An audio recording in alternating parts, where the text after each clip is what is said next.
Grant writing is one of the most powerful skills you can have. It is the ability to draw attention to the challenges we're facing as a community and detail a plan for a better future.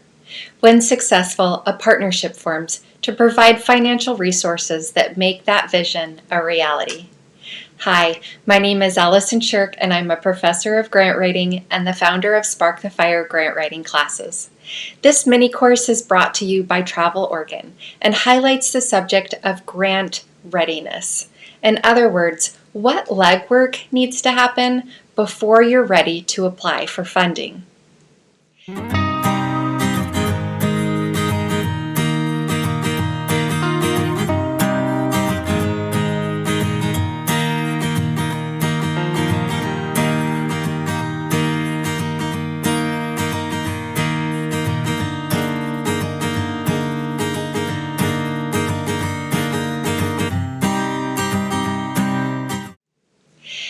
If we look around our community, we might get some ideas for how to improve things.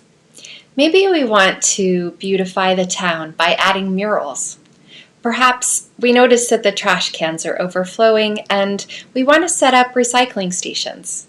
Or maybe we want to help the local restaurants open up more outside seating. All these things will help our community's economy and improve the quality of life. If we are considering applying for a grant for the project, we'll want to develop a project plan and budget before we start writing.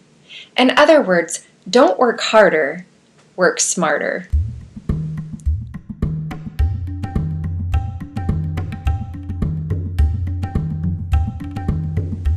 Let's go through the steps for project planning to prepare you for success. Start by going back to your project's primary goal to help your community's economy and improve the quality of life for your residents and visitors. A goal is the broad statement of what we want to accomplish. To accomplish this goal, we need to know what we plan to do and how we plan to achieve it. In our example, our objectives are to create murals to beautify the town, set up recycling stations to reduce trash, and develop more outside seating for restaurants. We might think we're now ready to create a project budget, but we haven't specified how many murals, what size they will be, or where they will go. We haven't established how many recycling stations we want to create or what is needed to develop more outside seating for restaurants. Overall, the objectives are vague, and what I imagine in my mind is probably completely different than what you imagine in yours. To fine-tune our objectives so that we can develop a strong budget, we'll want to make our objectives SMARTY. That is, specific, measurable, achievable, realistic, time-limited, inclusive, and equitable.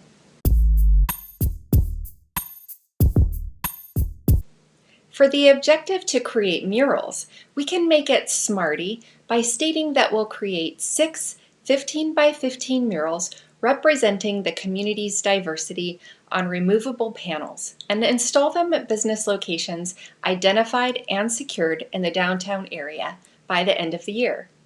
Now we have much more information about what will be needed to develop this budget. For supplies and materials, we'll want to include materials for the panels, installation, and painting supplies. We'll want to include the artists and the team that will install the panels for labor costs.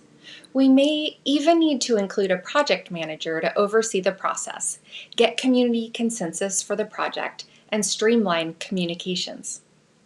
For each of these expenses mentioned, we need to take the time to do the research to get exact figures for what this project will cost.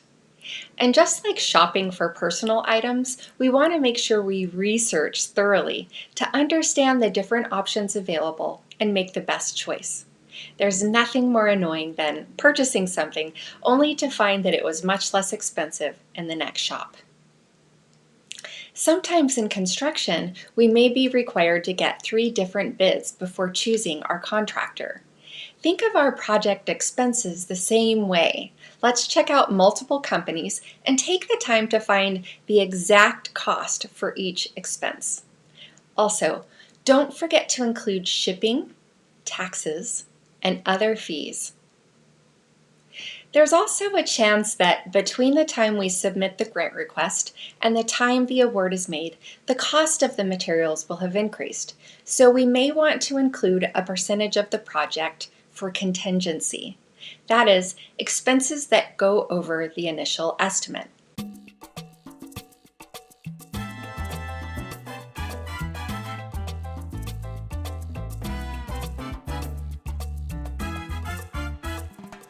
A typical contingency rate for construction is between 5 and 10%, but that only applies to costs that may inflate. It's unlikely that our staff salaries will increase unpredictably, for example, so we wouldn't include a contingency percentage on our employees' time. Instead, we'll use the exact figures. Finally, the project would not be possible without the organization to spearhead it, so we'll want to include overhead, a percentage of the total project costs that will go towards the organization's operating expenses.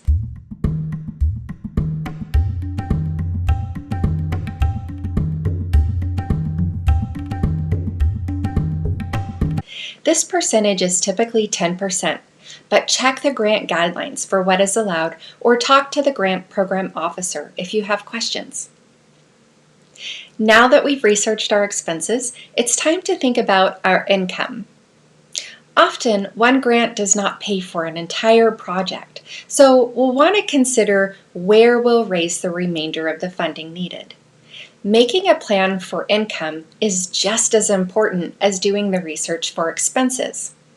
Guessing will make our proposal less competitive than other organizations competing for the grant that have thought through the costs and the income for the project. So, if it is unlikely that one grant will pay for the entire cost of the project, we may need to search for other potential grant opportunities or consider a crowdfunding campaign, having a fundraising event, or maybe even allocating some of the organization's individual donations to the project. Maybe we can get some of the materials or labor donated. Could volunteers lighten the load? In-kind donations, that is, non-monetary contributions, can be included in our project income as well, so long as they specifically replace expenses that were already in our budget.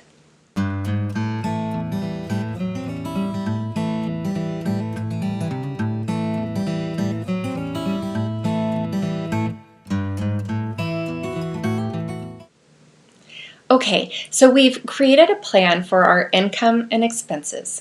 The next step to ensure that our project is grant ready is to create a work plan and timeline. Let's start with our SMARTY objectives.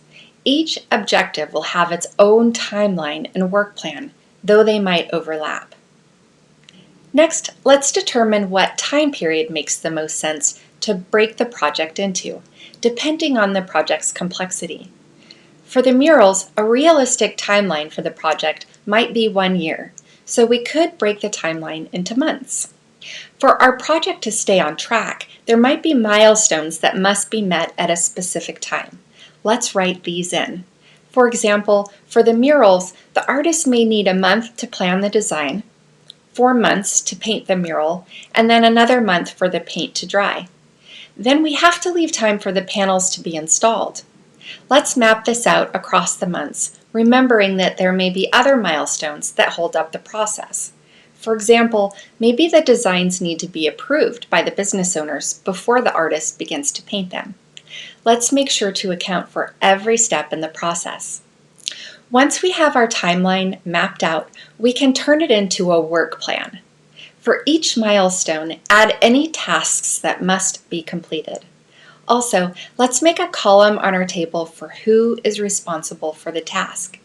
For example, the artist will paint the murals, but the project manager may need to check in on the artist periodically to ensure the plan stays on track. The project manager should also plan to collect receipts regularly and document each actual expense to compare to the estimate. It's important to check this regularly to ensure that receipts don't get lost and the project doesn't get off course. One way to keep checks and balances is to include regular reporting to the grantmaker in the timeline and work plan. If we know that we're keeping the grantmaker up to date on the project, we'll remember to keep up to date on the project too. Everyone on the project team knows their role by writing down who is doing what and who is following up. Then the grantmaker is kept in the loop. Look at that! Creating our work plan and timeline just made our reporting super easy. Being grant ready means doing all this research and planning before we start to write the grant proposal. And believe me, if we haven't done this research, other organizations out there have. To be competitive in grant seeking, don't work harder, work smarter.